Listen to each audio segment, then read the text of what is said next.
Something fundamental is changing in American politics, and this time it's not subtle.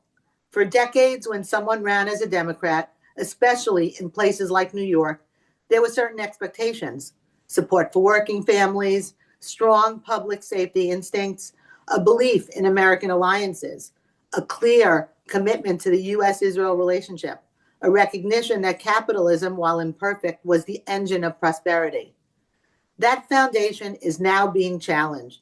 We are witnessing the rise of candidates aligned with the Democratic Socialists of America, not simply progressives, but candidates who openly question policing, reject traditional foreign alliances, promote economic framework that departs sharply from the party's historical center. And let's be honest, this includes a platform that has taken a deeply adversarial stance towards Israel and the US Israel alliance. This is not a minor policy disagreement. This is a redefinition of what the Democratic Party stands for. So the question becomes this: is this a temporary faction, or is this a direction of the party? Because ideology alone does not change a country. Organization does, ground game does, message discipline does, candidate training does. Movements don't win by accident. They win because someone knows how to build them. Tonight, we're going to examine both sides of this shift. First, what distinguishes traditional Democratic candidates from DSA-aligned candidates today, ideologically, structurally, and strategically. And second, how campaigns are actually built. What separates a professional operation from an amateur one? What wins? What fails? And what does serious candidate preparation really look like? Because if you want to understand where this country may be headed, you have to understand both the ideas and the infrastructure behind them. To break this down, I'm joined by someone who knows exactly how this works. Hank Sheinkopf is a veteran Democratic strategist who has spent decades building campaigns, shaping messages, and winning tough races. He understands coalition politics, voter behavior, and what separates amateurs from professionals. He's blunt, he's experienced, and he doesn't sugarcoat. And we are so thrilled to have him here on the show. Hank, welcome back to Nothing But the Truth. Thank you very much for having me. I want to thank your listeners and for listening to me, and I'm very grateful that you invited me on today. So we are so happy to have you, and I want to just start right in, Hank, with something that a lot of voters are feeling but may not really fully understand.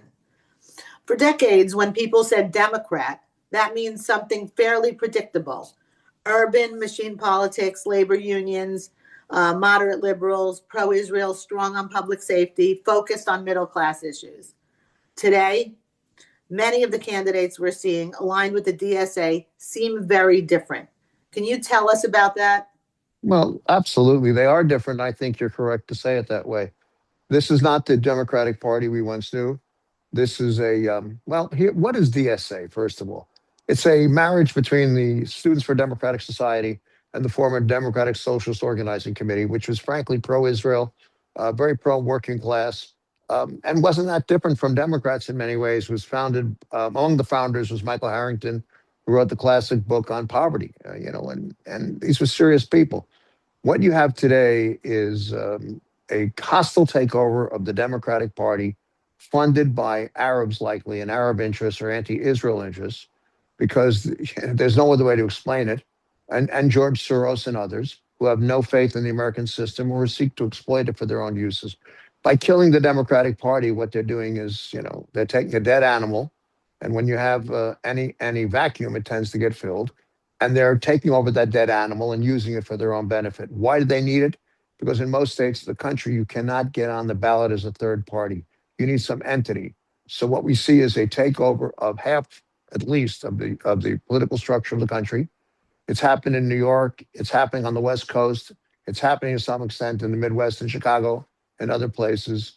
What you're going to see if this continues is a country called who knows what, that starts with Pennsylvania, goes to Delaware, skips the District of Columbia, south to Virginia, then goes south to Florida, across to Arizona, 2 states or 3 in the Midwest, put in Idaho, the Dakotas, and Wyoming, and you have America. Okay, not a very pretty picture for all of us who love America. So, what has changed ideologically? How are these DSA candidates different in their ideology from the traditional Democrat that we've seen over the years? Democrats in the past were proud to have borne the burden, paid the price, to have been Americans. They believed in service. They believed in things like the war on poverty, that you go and you become a member of the Peace Corps, or you become a member of, I forgot what the name of the group was that also was created at the time. It allowed people to work on on Native American institutions and reservations, and in other places where they could do some good. I'm trying to figure out how many of the people in the DSA have ever paid a price or borne a burden in any way, that they've not defended this country in any way. When you were a member of a labor union, you were proud. You're proud to serve the nation. You're proud of your work. And part of what's occurred here, and I think people, fail to understand it. This is the end of Reaganism, which began in '80 with the destruction of Patco, the destruction of unions generally, a tax structure that was unfair, that has benefited some at the cost of many. When you consider that in 1950, the top tax rate was 90%. Reagan, I think, lowered it to 36, 37. We're now operating in the same general area. It doesn't work. And you create a national debt. It doesn't work that way. And so what we're doing, and why the DSA has the ability to function, is we created a hierarchy that is basically unfair. The DSA understands how to exploit it. Who are these people? Most of them have never, again, they haven't even worked for a living. They don't know what it means to pay taxes. The Democrats of old were also policed internally by labor unions, that you couldn't deviate from particular positions because unions would not permit it. Thanks to Reaganism, which we've now reached its conclusion, followed by Trumpism, unions don't have the juice they used to. Certainly, this is not a labor union-friendly environment. The other reason for that is the destruction of the industrial base of the country. So we now have a country whose basic economic thrust is debt, that doesn't have an organized working class, and people who are needy, and there are a lot, have found another way to present themselves. We also have a DSA operation that understands that everything old is new again. What do I mean by that? The internet and social media may be new, but organizing on the street is old. They're doing it. The traditional Democrats are vending it out. The Republicans are kind of losing a lot of their base because they're not working as hard as they could with fundamentalist Christians, which is what propelled them into power in the first case. So we have a country that is splintering in many ways, and watch the Republicans will be next to splinter.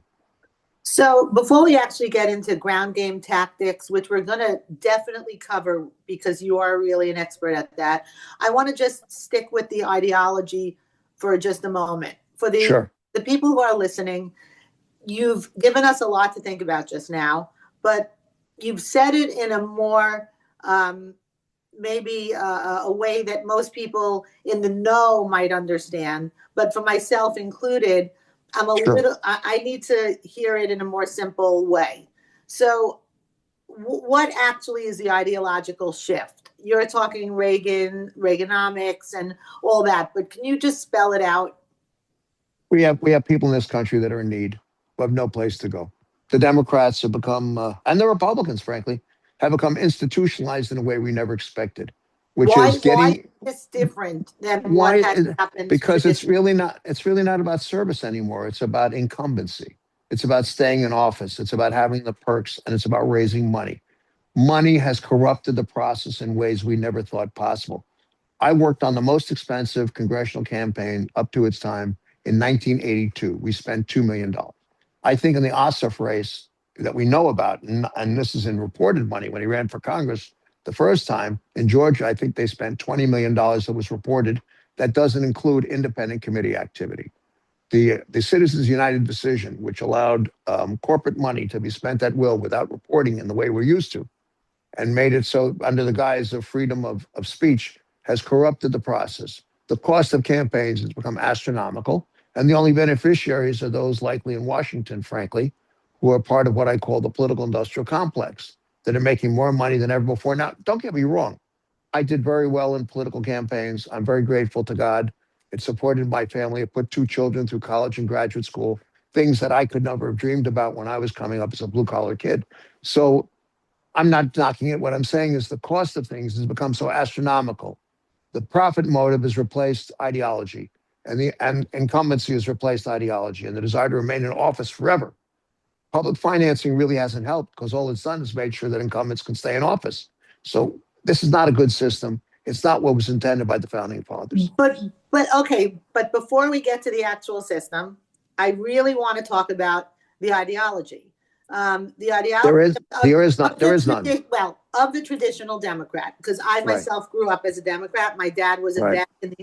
He was in the Korean conflict, very proud of his service. He was an attorney and very aligned with the Democrat Party. It was a strong public safety interest, a belief in American alliances. It was a commitment to the U.S.-Israel relationship, a recognition that capitalism was a good system, might be imperfect. So with regard to those particular issues, what's the DSA issues on that, on public safety, on support for the working family, on capitalism, and on the U.S.-Israel relationship? The DSA has been public about its members have been very active in defunding the police across the country. We're a staple of the defund the police movement that really took on wings with the Ferguson, Missouri incident long before the George Floyd murder in Minneapolis. They've been very public about it because they seek to change the basic order of our society. That is not what Democrats stand for. Democrats stand for social cohesion and maintenance of the system while defending the system and changing it wherever possible and seeking some sense of balance between those who have and those who don't. Now, we don't have that anymore. What we have is the most pampered generation in the history of the world, which has been eat more regularly than any other generation in history, which despite the cost of it has still been housed more regularly than any generation in history, more educated than any generation in history, seeks to inherit the largest transfer of wealth in the history of the world ever happened when those of us die, or in the previous generation, has decided that they have rejected those values and instead seek to make change that is ridiculous by definition. And they're responsible in many ways for the change for the conditions that created the change they seek to make. Gentrification of neighborhoods has resulted in increased cost of housing. There's no question about that. They've done it. They don't understand what it means to really work for a living. And they're, again, functioning in an economy that is based on credit, not on hard work. You don't produce product anymore. The product is debt. So how can you make a real society out of debt? The DSA people understand this. They understand the resentment, and they're capitalizing on it. Their position on Israel is fundamentally different than what the typical Democrat was. Sure. Because they're being funded by people who hate the state of Israel and hate Jews. Frankly, it is utterly absurd to attack the state of Israel and then support fascist dictatorships around the world, which is what most of the Muslim states unfortunately are. And anybody who believes differently is a fool. You have to look at Iran and say, yes, we're in conflict. We should have bombed them 25 years ago when they threatened to blow up the United States. Frankly, Reagan made the greatest mistake of his administration by not bombing Tehran right after the murder of 300 American military service people in Beirut in 1983. You can't tell fascists that it's okay. The DSA believes that you can tell fascists it's okay and frankly create a neo-fascist state that has limited choice, limited economic opportunity only for the few, and results in destruction of the free enterprise system. That's not what Democrats stand for. So their position on Israel, just to be clear, because I think our listeners would be interested in hearing this, the DSA position on Israel is what? Destroy it. There is no medium point. When you say from the river to the sea, you're not saying let's have dinner together. You're saying kill them. And this is a position that, frankly, I think is related, and one day we'll find out, to who really funds the DSA. And we know who funds demonstrations on campuses. Qatar's been at it for probably about 30 years. CARE is involved with it, which is certainly no friend of the Jewish state and no friend of the Jewish people. This is blatant anti-Semitism. And when you want to attack the capitalist system, what's the best target? Jews. When you have a rally in San Francisco, where you have a Jewish mayor who's the inheritor of a fortune, the Levi fortune, Lurie, and people stand up and say, tax the Jews, they're not saying, let's have lunch with Israelis. They're saying, kill everybody. So, and I think the new generation of Jews in this country have no clue about what this all means. They're delusional. They somehow think that their religion of Judaism has been replaced by a new religion called Harvard, Princeton, Yale, and Cornell. And that religion of Harvard, Princeton, Yale, and Cornell is frankly not standing the test of time. So, okay, ideologically, the DSA wants to rip down America and what we know of our Western country. They Correct. are the opposite of many of the values that we hold so dear as Americans. Correct. So, how have they been able to get people to support that? Well, because they have a resentful youthful population, which I just talked about, who are resentful for who knows what reason, but they're deluded because they see a society that will not be as easy for them as it was in their minds for some of the rest of us. They've never served this nation anyway. They have never put a callus on their hands, and they believe somehow they're now entitled to something that, frankly, they're not entitled to at all. So in the position that you're in, do you see the DSA as a very young party, a young group, a young faction within the Democrat Party? I see it as a faction that may be young, but is reflective of a general distaste for those who are older. If you look at AOC, Alexandria Ocasio-Cortez, who's a stone cold anti-Semite, there is no question but that she believes that the future will rest on people like her. Now, if you watched her performance at the Munich meeting, it was just fascinating. I said publicly that this was an attempt for her to show that she had chops about foreign policy.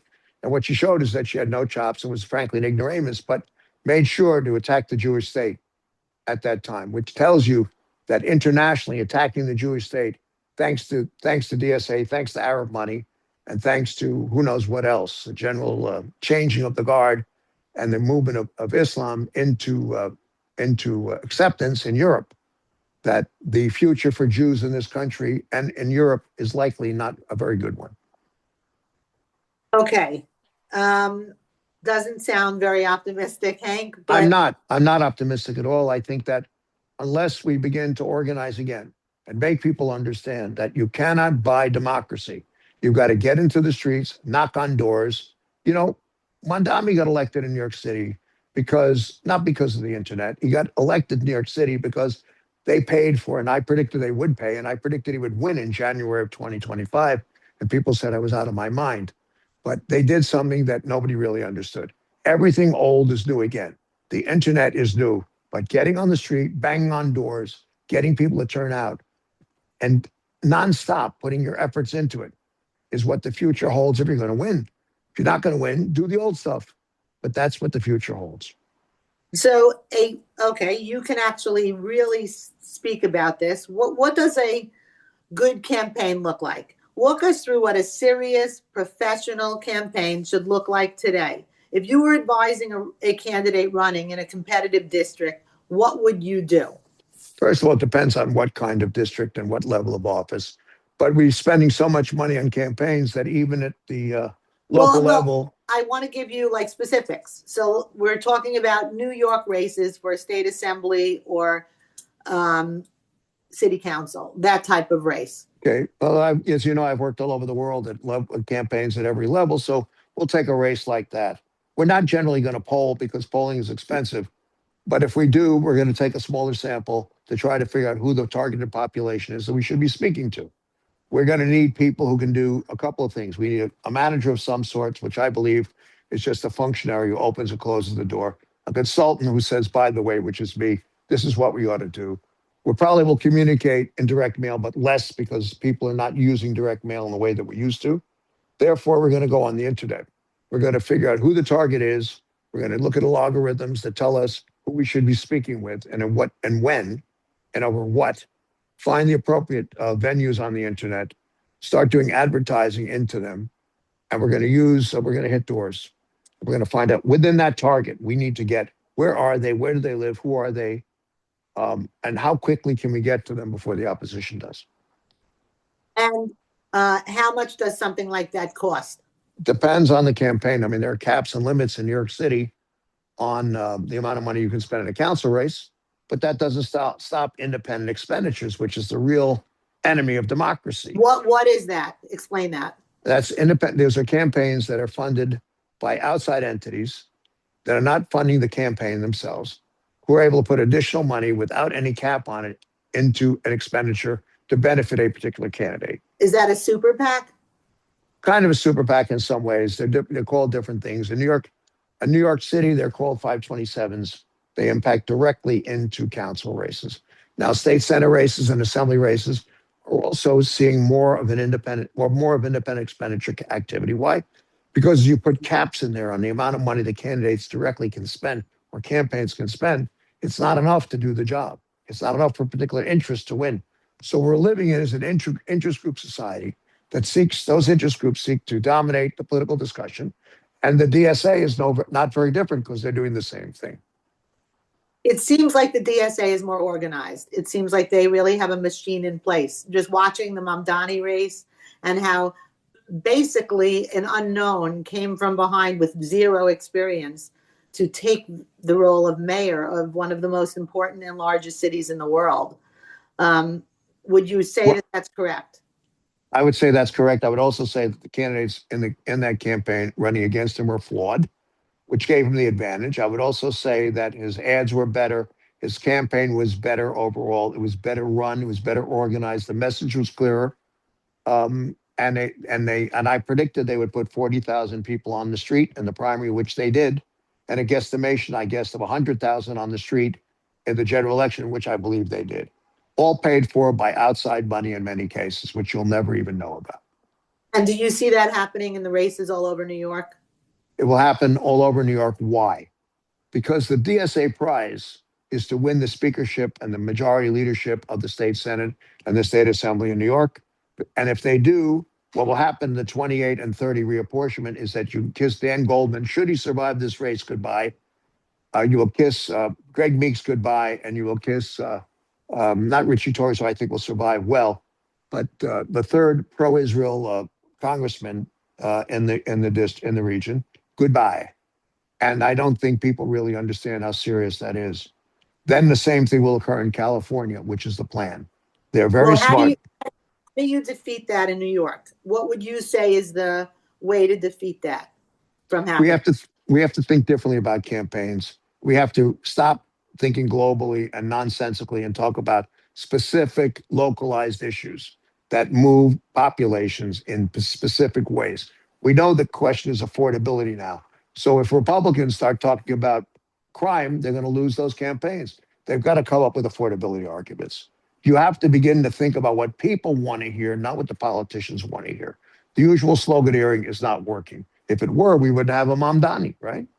People are much more interested in bread and butter issues. And frankly, even if there's an outbreak of crime, they don't seem to care much. If you look at the Bronx in New York City, because that's what we're talking about, you have 4 police precincts that are bursting with new criminal activity.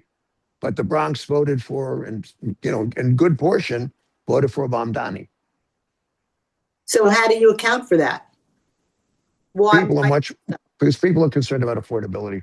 And this is an attack on the rich. Again, we live in an economy based on credit. The people I'm talking about who vote don't function that economy. The DSA people understand that they're able to use the schism to their own benefit. Yet it seems that there is a very affluent group of people who have supported the DSA in their races, in these races. And the Jewish people, in addition, voted for Mamdani. So how do you account for that? Is that just a messaging issue? People are not understanding where they come from. Are they being duplicitous? Are they lying about what their views are? No, the DSA is not lying. It's online. We know who they are. The problem is a cognitive dissonance among people who somehow think, they really don't mean it. The Jewish brain is, they really don't mean it, they really will let us into the clubs. They'll really do this and that. And ultimately they have. But that is going through a period of reversal. If someone can tell you that you can't get to a campus building because you're a Jew, then people need to pay attention. And somehow the Jews are going to say, well, it's not really me, it's those other Jews. It's the Orthodox Jews. If only they didn't go to synagogue, and if they didn't wear kippot in public, and if they didn't put on tefillah, and if they didn't do this, and they didn't do that, it would all be fine. It's nonsense. This is an attack on Jews. And when you attack Jews, you attack Western civilization. People are not understanding who they are. And we've substituted the religion of Judaism for, again, this religion of Ivy League schools. Without Jews, there would be no Western civilization. There would be no protection for women, which is in the Ketubah. There would be no due process, which is in the Torah. and in the Gemara very carefully and clearly. There would be corruption in our courts beyond imagination, and on and on and on. These are all very Jewish ideas, and the protection of citizens and the non-use of the death penalty is a very Jewish idea. But we are seeing the destruction of Western civilization. So why do we expect that our voting system wouldn't suffer? So do you think it's possible to get the messaging clearer and make a difference? Do you think this is reversible? Yeah, it is. Putting up ads that say that anti-Semitism is bad is very stupid, and you should save the money and buy a house. That's dumb. Putting up an ad 6 months ago, 2 years ago, that says, this is the Ayatollah Khamenei from Iran. He believes in killing and raping people. What are you going to do about it is a better ad. In other words, getting the Jews out of the issue. But the Jews can't help themselves because they need to be in the issue when they shouldn't be. They don't understand. And they're going to continue to do it because they believe that somehow, if they tell people that it's wrong, this will dissipate. Now, if the advertising is working and the ADL and other idiotic, wasteful organizations where that money should be used in organizing people to vote, it's a complete waste of time. Close the ADL down, get the money in the street, start organizing people. If instead of saying, oh, it's terrible, they said, if you do it again, we're going to break your hands, it would be easier. But they're not going to do that. When I see Jewish organizations get in the street where there's someone who's injured and hold a press conference in the place it occurred, I'll feel a lot better. And when I see them put money into organizing Jews to turn out, not just in voter registration, but banging on the doors, getting into the gutter and the street the way the other guys do. You cannot outsource democracy, and that's why we're in the trouble we're in. Okay, now let's talk about individual candidates. Sure. So the DSA candidates seem to be very polished and very charismatic and very outspoken on issues. Sure. How important do you think candidate training is, and what are they doing, and what should we be doing? Candidate training is very, very serious. It tells people how to respond to questions, educates them on how to talk in sound bites, tells them how they should respond to polling data, what the issues ought to be. If you notice in the Mandami campaign, he didn't talk in paragraphs. He talked in phrases that were highly tested. When I looked at the first ads, I said, this is highly tested. This is done by someone who understands psychodynamics and has done psychometric testing. Now, they're putting up the money to do that. And the messages are very clear. So clarification of messages in a way that makes them easily digestible in sound bites for people is important. Why does this matter? What are people listening to and what are they watching? What is texting about? Texting is about speaking in small phrases. If we want to talk to people in politics, we can't talk to them in major paragraphs. We've got to talk to them in phrases that convey messages very quickly, because the average person doesn't have the time or doesn't care to make the time, or is used to texting, which is very short periods of time. So we've got to talk in smaller graphs, not because people are stupid, because politicians assume if you talk in smaller phrases, you're an idiot. That's not it. You're very smart in most cases. You just don't have the time, or you don't want to make the time. Talk in phrases, talk in emotional arguments, very quick ones, okay? And find things that people really care about. If people care about affordability, which I said before, don't talk about crime. They want to hear affordability. They want to hear what you want to educate them with.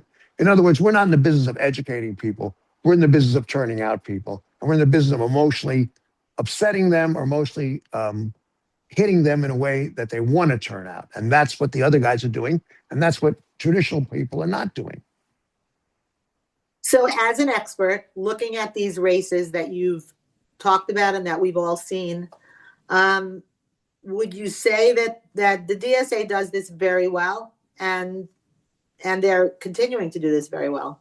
They do it very well. They understand younger voters because they are younger voters. They're going to continue to do it well. They're highly funded, highly organized. They could put 100,000 people on the street. They've done it in Philadelphia. The Working Families Party is an adjunct, effectively, of the Democratic Socialists of America. When I worked in Philadelphia, I did a lot of campaigns there. What was the deal? The deal was that you had a real Republican Party and you had a real Democrat Party. Today, you don't have a Republican Party. You have a Democrat Party and you have, guess who? The Working Families Party. And their allies are, guess who? The Democratic Socialists of America.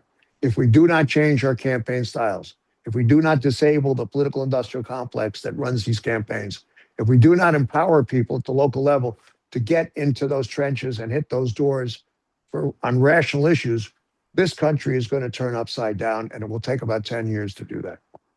I'm not sure if you know the answer to this, but why isn't the traditional Democrat candidate doing what you're suggesting? It seems so reasonable, logical, seems like what they should be doing, and it seems like a great strategy. Why isn't it being done? Because the political industrial complex in Washington doesn't want to do that. Because what they want is to protect incumbencies in ways that aren't working. And what they're pretending is somehow the system that exists will go on. Why? Because seniority will make it so. If that were the case, you wouldn't have the retirements you're having right now in the Congress and the Senate, in the House and the Senate. So it's illogical and ridiculous. Okay, this is also an attack on generations, which we fail to understand. Generations that support the state of Israel and believe in democracy are now suspect for what they believe. So if you want to change this, you got to have retirements, and you've got to train new candidates on how to function in the center. What we see politicians doing is not responding to belief systems. What they're responding to is what I said in the beginning, incumbency. They want to stay in power. You want to stay in power, you do what the fellow from, what's his name, from Van Holland is doing, from Maryland is doing. You move where the voters want you to move, which is anti-Israel, let's see, pro real tax reform, okay, and other things that the DSA types want. And that's where the Democratic Party will go. And frankly, the other thing that's happening is that the parties are moving in different directions. The Republicans are moving further right. The Democrats are moving further left. And Robert Wistrich, I get, who is probably one of the better writers, the smarter things about anti-Semitism has taught us, is that when that happens, they meet in one place. And you can guess where that is because you can see it happening. What the data shows is that younger evangelical Christians are becoming more anti-Israel because when you have propaganda, it tends not to be divided by sector. It tends to be overwhelming. So, last question, because sadly our time is coming to an end. When you look at the whole landscape, and you seem to really be in it and be able to really speak about it, are we witnessing a temporary moment or a long-term realignment? Do you see younger Democrats who are more centrist, who are more like the Democrat Party that we've all grown up with? Do you see them reaching out and trying to figure out how to do this? Or no, is it they're throwing in the towel? They're constrained to a large extent by what policymakers do. Policymakers have made this a problem. How so? If we need tax reform and the people funding campaigns and funding independent expenditures don't want tax reform because they're making more money than they ever made in their lives, then you're not going to have the change. That's why the DSA can function. They don't have to attack the Republicans. What they have to do is destroy the Democrats to create the entity that they need to put in place the things that they want, which ultimately will result in totalitarianism. I say that as a PhD political scientist, not just as a campaign person. You can't, so long as the kind of money that's needed continues, the Democrats will do whatever they have to do to stay in power, and that's to give up democracy because incumbency has become more important. Okay, so are we witnessing a temporary moment? I just want to hold your feet to the flames here, or a long-term realignment? What's your feeling? What we are witnessing is a potential permanent change unless we wake up immediately. Do you see anybody waking up? Long as the corporations and long as the people with money are going to determine how the economic system functions, rather than have an ideological decision to make, the DSA will be in better position than it's ever been to take on the Republicans, who are going to remain where they are. The Democrats are also going to remain where they are. We have a system of stasis. Stasis means don't change. If we don't change the tax system, if we don't provide more equity, we're going to have a disaster because the DSA has a place in which to lay those eggs inside that dead carcass called the Democrats. And the larva tends to create something. In politics, there is no vacuum. It will be replaced. And that's the danger we face. Very scary thoughts, but it seems like it doesn't really matter what the true issues are. The DSA spins it for what would work for them and their candidates, and right at this moment, destroying democracy and destroying capitalism and destroying the U.S.-Israel relationship. seems to be a winning theme for them, and that's what they're, basing their whole platforms on. It might also be ideologically what they are in favor of. But Well, ideologically, they're doing what they're supposed to do. And again, I think campaign finance reform plus the tax system are enabling them to do whatever they want. The other thing for those of your listeners, let's be real. It always starts with the Jews, but it never ends with the Jews. What people in this country are not understanding is the great Judeo-Christian ethic that was a function of the Second World War. When people came home, it didn't matter what religion they were or what state they came from. They had one particular mission, which was to fight the bad guys and to win. They did. They created a society that has functioned extraordinarily well, and it's had its hiccups, but extraordinarily well. What has happened is people don't want to understand that the very life that they lead and the great success they have is owed to the 10,000 or so young men who are laying above Omaha Beach. Nobody has given up that price yet. And until we come together as a society to understand that democracy is not free and that there's a price to be paid for the things we believe in, where the DSA will continue to function because it's about lazy young people who have never done anything but complained and worried about whether they can get as rich as the guys they know on Wall Street on the other side of the equation. Well, I think we need to, train the candidates. Maybe you can be active in that and give them the issues. I think this. If God keeps me here, I intend to keep going, and that's God's decision. But I think we need more people who will get into the street and understand that discussion as opposed to oppression, forcing people to think what you want them to think, which is the DSA position, is the only way democracy will continue. Well, I think you've really laid out a lot of the main issues for us, particularly here in New York, where we're seeing this shift dramatically quickly. So this has been a great conversation. And we're seeing that campaigns aren't theoretical, that they are built, as you've explained. They're organized, they're disciplined. And that's where you see a power shift. It's not necessarily ideology. And whether someone supports this new direction or are deeply concerned about it, voters deserve to really understand both the issues and the machinery behind them. And I think you've given us that clarity. And I really hope that everyone listening can take these words that you've said and share them and understand what is really happening. And maybe we can stop this from happening, and this would be a temporary moment and not a long-term shift. So thanks for coming on, and thank you for walking us through this, and thank you for everything that you do to, hopefully make sure that the country that we love and all live in remains the same. So thank you so much, Hank, for everything that you do. Thank you for having me on. I'm grateful. To our listeners, thank you for joining us. This has been Nothing But the Truth with Trudy Stern. Tonight's guest has been Hank Sheinkopf. You can catch us every Thursday at 9:30 p.m. on the radio. But if you've missed any part of this show or want to listen to any of our past episodes, you can find Nothing But the Truth wherever you get your podcasts. Until next time, stay strong, stay informed, and keep seeking nothing but the truth.